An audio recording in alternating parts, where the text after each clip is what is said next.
Hi, I'm Jim Cavasos. You may have heard me talking about wanting to build a new shop for quite a while, and we do have plans of trying to start this thing this spring and doing it out on the cement slab that I already have out there for it. But it started dawning on us that we really need a place to store the stuff that I don't want in my shop. Thought it'd be nice if we had a small shed in the corner of the yard that could handle all the gardening tools.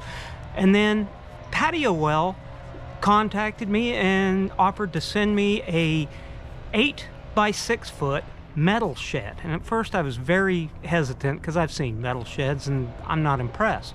Well, then I looked at this one that they sent, and it's got this beautiful wood grain and what looks like lap siding, and it's really quite a nice looking design, and I was surprised how reasonable it is. So I am going to put this together and see if we can turn this into a good gardening shed that'll spare me to build my new shop.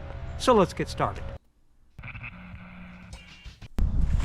So basically, you want to take 4 2x4s and do an layout and make sure that the inside is the size you're going to set your patio blocks down. And then you're going to want to square it up. Now I'm just going to use some regular white spray paint and come around the inside of this board, and that's going to give me a good outline so I can take a shovel and just outline this and then basically start removing the grass. You're only going to want to go down a couple inches because you actually do not want this lower than the soil because you don't want water to leak into it. After digging it out, I took a metal rake and leveled it. Then taking a 2x4, I can level this even more and using a level to make sure that this is graded out. And then I just kind of tamped it down with my feet. Now I'm going to add some base gravel that they sell for doing pavers or patio block, and using that same method with the 2x4 to level it out. Okay, that's about all I can do tonight. I'm going to wrap it up now and try to hit it again in the morning. Here's hoping. Okay, well, it's the next day, and it rained last night, but that's okay. That kind of gave a chance for this to start to settle down, and I'm going to start putting in a couple rows of the pavers, and we'll see how this goes. This process is more back-breaking than difficult, and just kind of making sure you're placing it all straight on your first line. And I'm using a mallet and a wood block to move some of the pavers around and align them up to make sure that they all fit exactly where I want them to fit.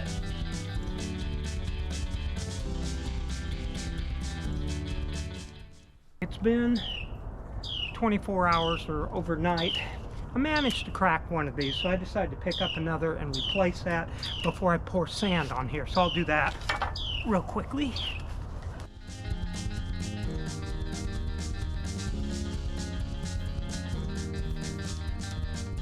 Now I'm going to bring in the fine sand and just pour that on top and sweep it into the cracks of each of these.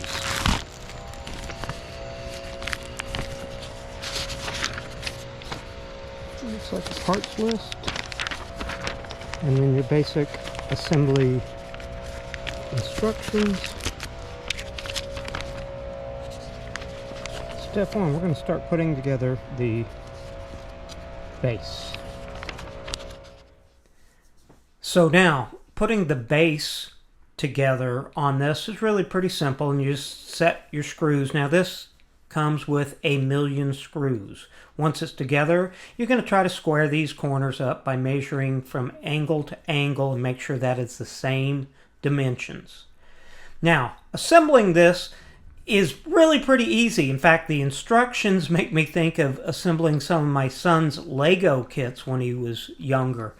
And really, it would be easier to do this with 2 people, but I didn't have that available, and I'm really curious to see if this can be done solo.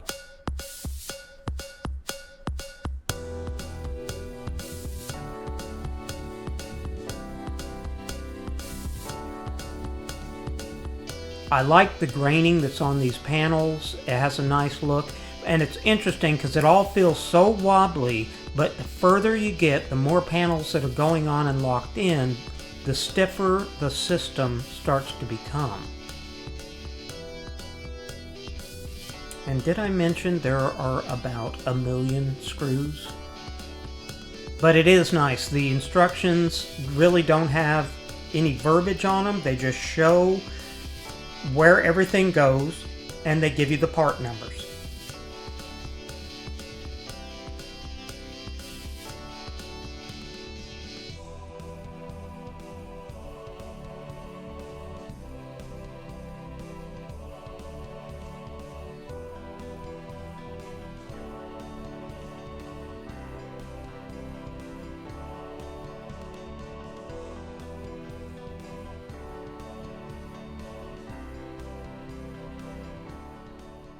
One thing you're going to want to keep in mind, if you're using a cordless screwdriver or a drill or an impact, make sure you use an extremely low setting, because you're just doing sheet metal to sheet metal. It's very easy to strip it out. You're almost better off using just a hand screwdriver or something where the settings can be adjusted. Also, you want to keep in mind that most of the metal, not any of this corrugated, but these pieces, the brown pieces like this, have a clear protective sheeting on top of them, and you're going to want to take that off before you install it, because you may not ever get it off if you do it later, or try to do it later. Once you have everything screwed down, you're trying to get around everything. So try to get the bulk of it, mainly what's on the face. If you don't get the very back edging, that's probably not the end of the world, but get the bulk of it that you can. Now, assembling the eaves, they felt a little wobbly at first, but once you get them up there and kind of screwed down into place, it's much better. I want to see if I can do this whole thing by myself, but if I run into troubles, I'll have Dylan, my son, help me. This really did prove itself to be the most difficult part of doing alone, because this is where you really could use a hand on the other side.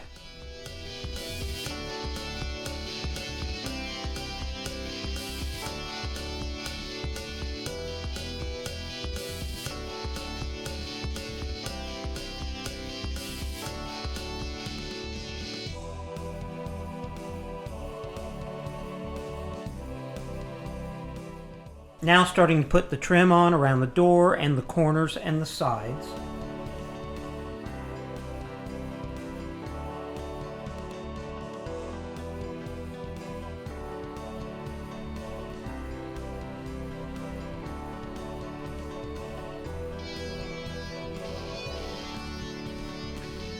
And now starting to assemble the roof. The one thing I would recommend, and I found this out the hard way, I'd lay this thing out on the grass first so you know exactly where each panel goes, but I was able to figure it out and get all the panels lined up and screwed down. Putting some of the eave trim on. Now all that's left is really hanging the doors.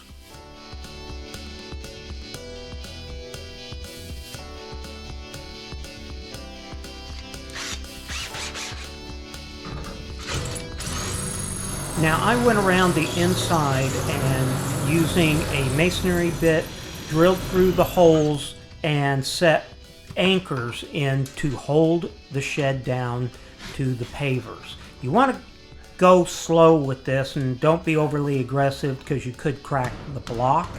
But this way, this holds your shed down, and I put these about every 2 foot all the way around.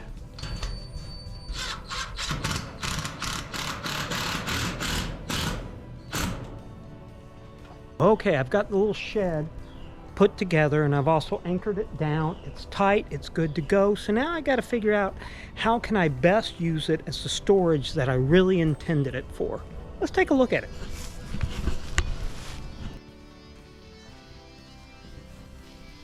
I'm really happy with the way this turned out. It's quite an attractive shed and has great color to it.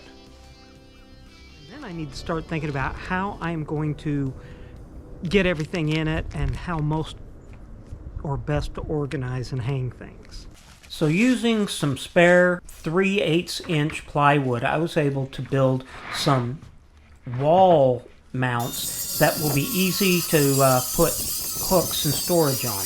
You don't have to use plywood. You could even go to the hardware store and buy like 1x6 or 1x8 to wrap around. That would be sufficient to hang all of your tools on. I cut some scrap to use as shims in this. So I'm going to line these up with, say, this top ridge here. And the wood, I'm just going to kind of press down in to that to hold it into place. And then I'm going to drill a pilot hole in this widest place that will allow for a screw to pass through without passing through that.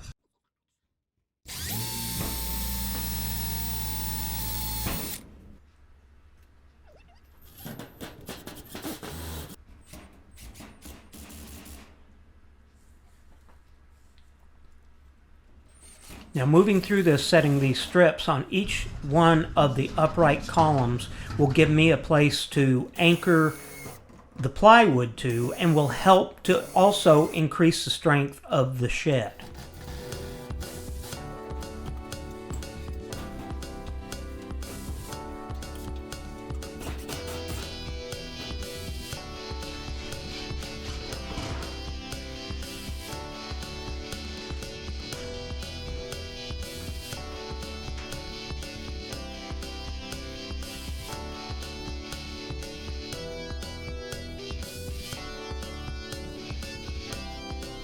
I put 3 rows of screws in each of the...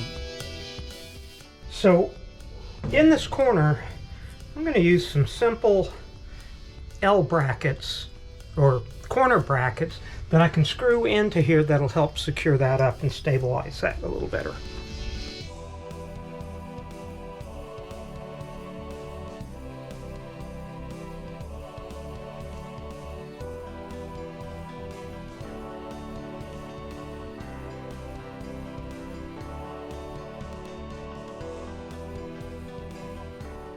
Okay, I ordered this from Amazon.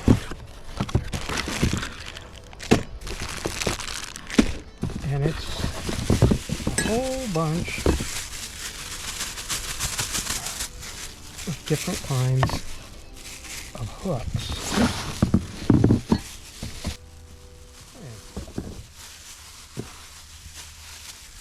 These hooks come with screws and they're very easy to install and very rugged. Okay, so this just looks like the beginning of the stuff I need to shove in this shed, so let's see how that goes.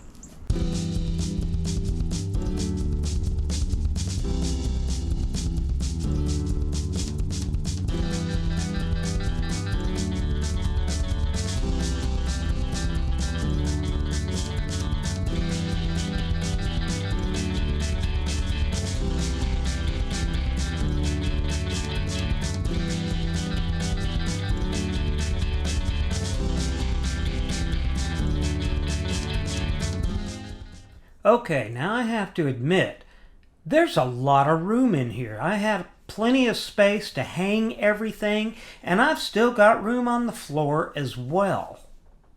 I have so much room, I think I can even put my generator in here.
probably better stop before I move half the house into it.